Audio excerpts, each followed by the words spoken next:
Pasal tentang anjuran membaca Al-Quran secara bersama-sama oleh jamaah dan keutamaan para pembaca dari jamaah dan para pendengar serta penjelasan keutamaan orang yang mengumpulkan, mendorong dan menganjurkan mereka melakukan itu.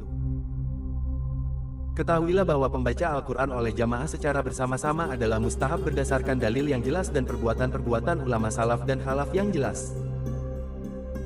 Telah sah dari Nabi Shallallahu Alaihi Wasallam dari riwayat Abu Hurairah bin Abi Sa'id Al-Khudri bahwa beliau bersabda, "Tidaklah suatu kaum menyebut Allah secara bersama-sama, melainkan mereka dikelilingi para malaikat dan diliputi rahmat serta turun ketenangan di atas mereka dan Allah menyebut mereka di antara para malaikat di sisinya." Berkata Tirmidzi, hadits hasan sahih. Tanda kuadrat. Diriwayatkan dari Abi Hurairah dari Nabi, beliau bersabda, "Tidaklah suatu kaum berkumpul dalam salah satu rumah Allah Ta'ala membaca dan saling bergantian membacanya di antara mereka melainkan turun ketenangan di atas mereka dan mereka diliputi rahmat serta dikelilingi para malaikat dan Allah menyebut mereka di antara para malaikat di sisinya." Hadits riwayat Muslim dan Abu Dawud dengan isnad sahih berdasarkan syarat Bukhari dan Muslim. 58. Diriwayatkan dari Muawiyah bahwa Nabi keluar menemui sekelompok sahabatnya. Beliau berkata, "Apa yang menyebabkan kalian duduk?" Mereka menjawab, "Kami menyebut nama Allah Ta'ala dan memujinya, karena Dia memberi petunjuk dan menganugerahkan Islam kepada kami." Maka Nabi berkata, "Jibril alaihi salam datang kepadaku dan mengabariku bahwa Allah Ta'ala membanggakan kalian kepada para malaikat." Hadits riwayat Tirmidzi dan Nasai. Tirmidzi berkata, hadits hasan sahih, tanda kubik. Hadis-hadis mengenai ini banyak sekali. Diriwayatkan oleh Ad-Darimi dengan isnadnya dari Ibnu Abbas, ia berkata, "Barang siapa mendengarkan satu syarat dari kitabullah, maka ayat itu menjadi cahaya baginya." Diriwayatkan oleh Ibnu Abi Daud bahwa Abu Darda mengadakan tadarus bersama beberapa orang yang membaca Al-Quran bersama. Diriwayatkan keutamaan tadarus bersama-sama dari sejumlah ulama salaf dan khalaf yang terkemuka dan para qadi dari generasi yang terdahulu. Diriwayatkan dari Hasan bin Atiyah dan Al-Auza'i bahwa keduanya berkata, yang pertama mengadakan tadarus di Masjid Damsyik adalah Hisyam bin Ismail ketika ia datang kepada Abdul Malik. Sabun yang diriwayatkan oleh Ibnu Abi Daud dari Ad-Dahak bin Abdurrahman bin Arzab ialah bahwa ia mengingkari tadarus ini dan berkata, "Aku tidak pernah melihat dan tidak pernah mendengar. Aku telah mendapati para sahabat Rasulullah, yakni aku tidak pernah melihat seorang pun melakukannya." 59. Diriwayatkan dari Wahab, ia berkata, "Aku berkata kepada Malik, apakah Anda pernah melihat orang-orang berkumpul membaca satu surah bersama-sama hingga menghatamkannya?" Maka Malik mengingkari hal itu dan mencelanya. Ia berkata, "Bukan begitu yang dilakukan orang-orang. Akan tetapi seseorang membacanya kepada orang lain." Pengingkaran dari kedua orang itu bertentangan dengan amalan yang dikerjakan oleh ulama salaf dan khalaf dan berdasarkan dalil yang mendukungnya. Maka pendapat itu ditinggalkan dan yang diandalkan adalah pendapat sebelumnya yang menganjurkannya. Akan tetapi pembacaan Al-Quran dalam keadaan berkumpul mempunyai syarat-syarat yang kami kemukakan dan patut diperhatikan. Dan Allah Maha mengetahui. Adapun keutamaan orang yang mengumpulkan mereka untuk membaca Al-Quran, terdapat banyak nas mengenai hal itu seperti sabda Nabi. Orang yang menunjukkan kebaikan adalah seperti pelakunya. Dan sabda Nabi, "Petunjuk yang diberikan Allah kepada seseorang dengan perantaraanmu, lebih baik bagimu daripada unta merah." Terdapat banyak hadits yang masyhur mengenai hal itu. Allah Ta'ala berfirman, "Dan hendaklah kalian saling menolong dalam kebajikan dan takwa." Al-Maidah 2. Tidak ada keraguan mengenai besarnya pahala orang yang mengusahakan hal itu. Pasal, membaca Al-Quran sambung menyambung secara bergiliran. 60. Caranya ialah sekelompok orang berkumpul. Salah seorang dari mereka membaca 10 ayat atau 1 juz atau selain itu, kemudian ia diam dan yang lain meneruskan pembacaan, kemudian yang lain membaca. Ini adalah boleh dan baik. Malik rahimahullahu ta'ala telah ditanya dan ia menjawab, tidak ada masalah dengannya. Pasal, membaca dengan suara keras. Ini adalah pasal penting yang perlu diperhatikan. Ketahuilah, bahwa terdapat banyak hadis dari kitab sahih dan lainnya yang menunjukkan anjuran membaca dengan suara keras dan terdapat atsar-atsar yang menunjukkan anjuran membaca dengan suara pelan. Kami akan menyebutkan sebagian kecil darinya dengan mengisyaratkan kepada sumbernya, insya Allah. Berkata Al-Imam Al-Ghazali dan para ulama lainnya, cara menggabungkan antara kabar-kabar dan atsar-atsar yang bermacam-macam mengenai hal ini ialah bahwa membaca dengan suara pelan lebih jauh dari riya, maka ia lebih baik bagi siapa yang takut riya. Jika ia tidak takut riya, dengan mengeraskan suaranya ketika membaca Al-Quran, maka membaca dengan suara keras lebih baik, karena amal di dalamnya lebih banyak dan faedahnya meluas kepada orang lain, sedangkan manfaat yang meluas lebih baik daripada yang mengenai diri sendiri. Dan karena bacaan dengan suara keras menggugah hati pembaca dan menyatukan keinginannya untuk memikirkannya dan mengarahkan pandangannya kepadanya, mengusir tidur, menambah kegiatan dan membangunkan orang lain yang tidur dan orang yang lalai serta menggiatkannya. Mereka berkata, apabila terdapat sebagian dari niat-niat ini padanya, maka mengeraskan suara lebih baik. Jika niat-niat ini berkumpul, maka pahalanya berlipat ganda. Al-Ghazali berkata, oleh karena ini kami katakan, membaca dalam mushaf lebih utama. Inilah hukum masalahnya. Atsar-atsar yang dinukil banyak jumlahnya dan saya menunjuk kepada beberapa bagian dari sebagiannya.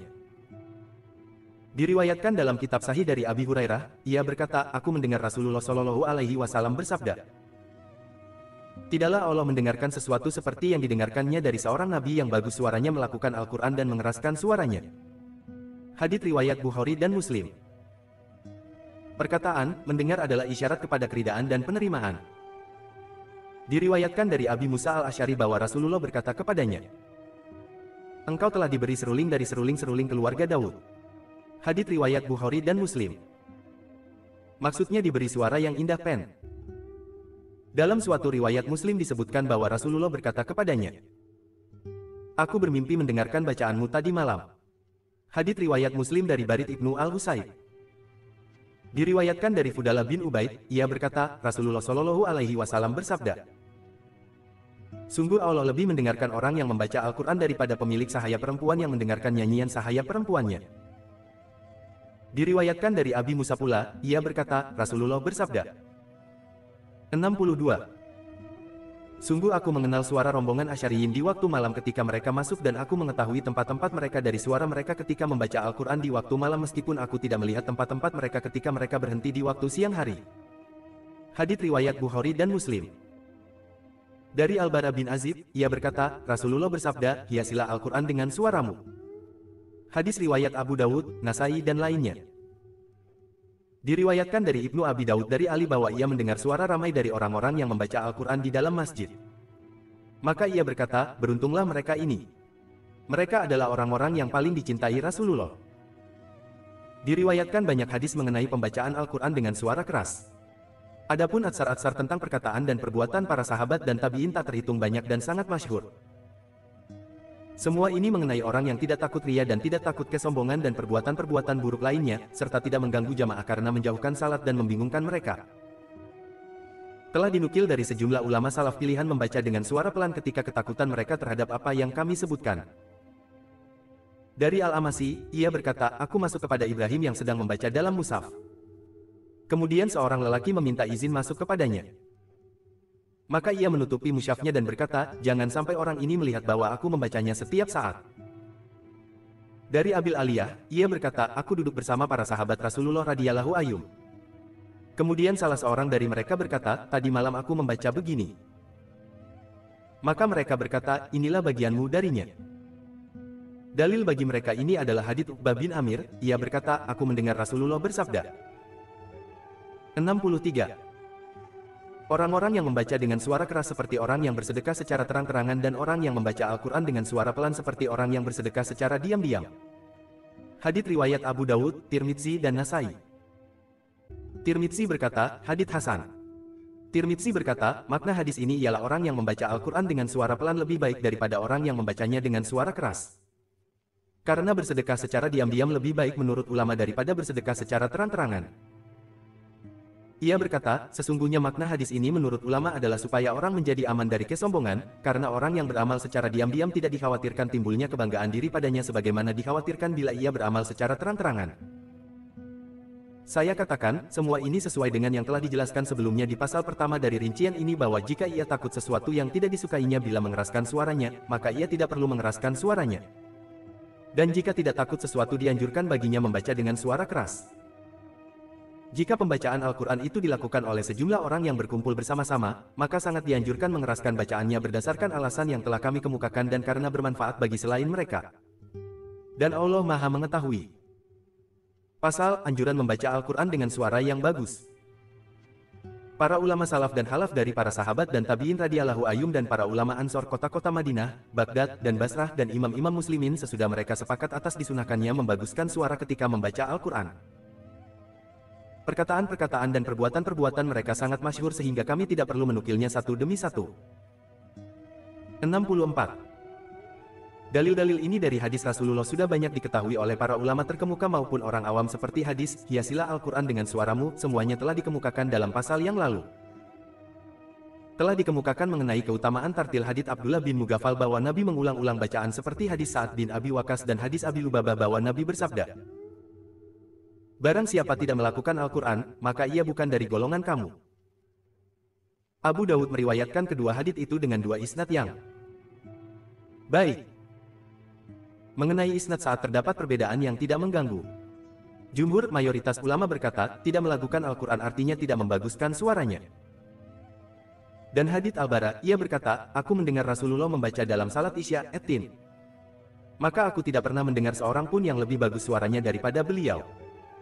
Hadits riwayat Bukhari dan Muslim. Para ulama rahimahumullah berkata, disunahkan membaca Al-Quran dengan suara bagus dan tertib selama tidak melampaui batas. Jika melampaui batas hingga menambah atau menyembunyikan satu huruf maka perbuatan itu haram. Adapun membaca dengan lahan, maka Asy-Syafi'i rahimahullah berkata dalam suatu pendapat, saya tidak menyukainya dan di tempat lainnya mengatakan, saya tidak menghukumnya makruh. Para sahabat kami mengatakan bahwa itu bukan dua pendapat, tetapi ada rincian di dalamnya. Jika ia melampaui batas ketika memanjangkan bacaan sehingga melampaui batas, itulah yang tidak disukai. Jika tidak melampaui batas, itulah yang tidak dihukuminya sebagai makruh.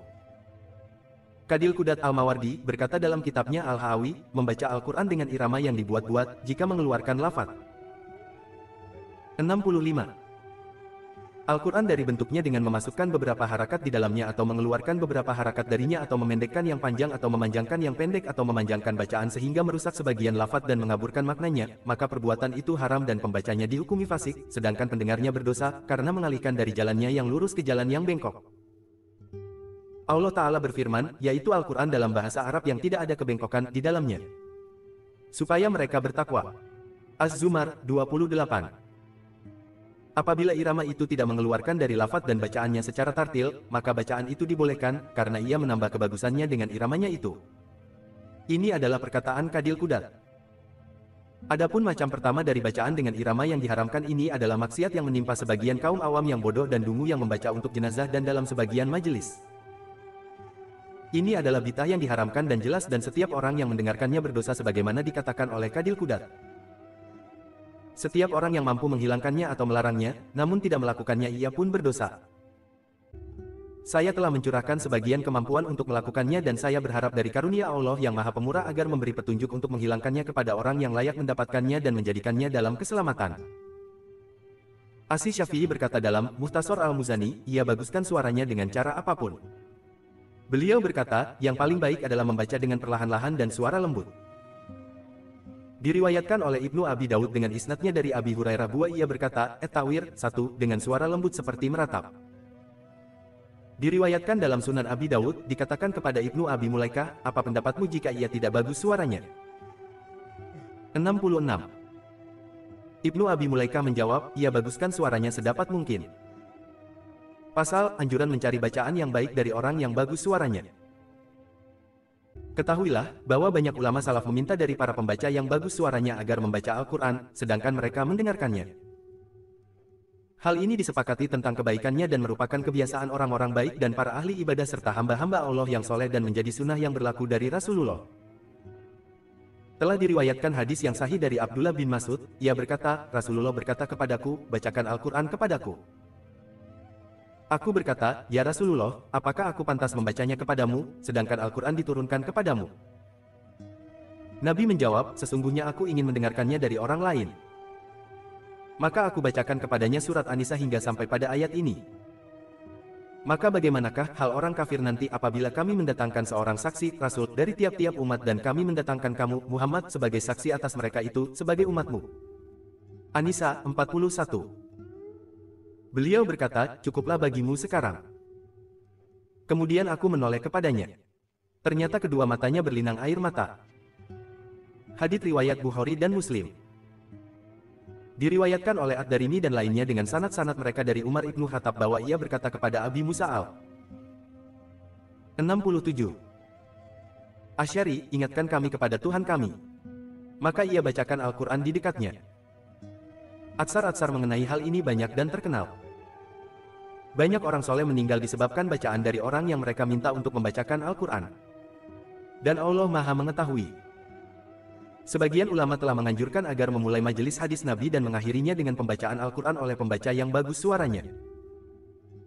Kemudian, pembaca di tempat-tempat ini hendaklah membaca ayat-ayat yang sesuai dengan majelisnya.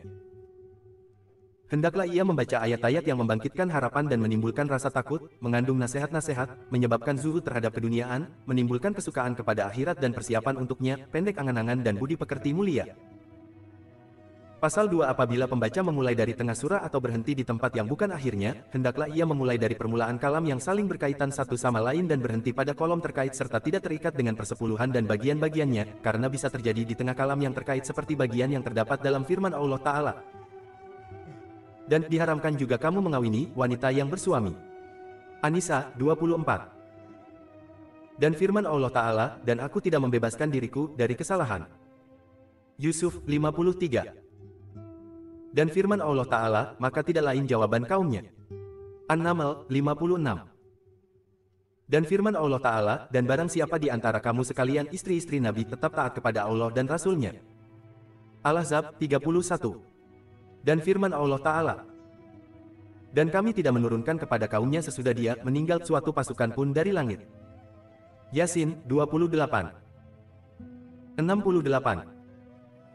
Dan firman Allah Ta'ala, kepadanya dikembalikan pengetahuan tentang hari kiamat. Fussilat 47. Dan firman Allah Ta'ala, dan jelaslah bagi mereka akibat buruk dari apa yang telah mereka perbuat. Az-Zumar 48. Dan firman Allah Ta'ala, Ibrahim bertanya, apakah urusanmu, hai para utusan? Az-Zariyat 31. Begitu pula seperti firman Allah Ta'ala. Dan berzikirlah Denagen menyebut Allah dalam beberapa hari yang terbilang. Al-Baqarah 203. Dan firman Allah Ta'ala, katakanlah, inginkah aku kabarkan kepadamu apa yang lebih baik dari yang demikian itu? Ali Imran 15.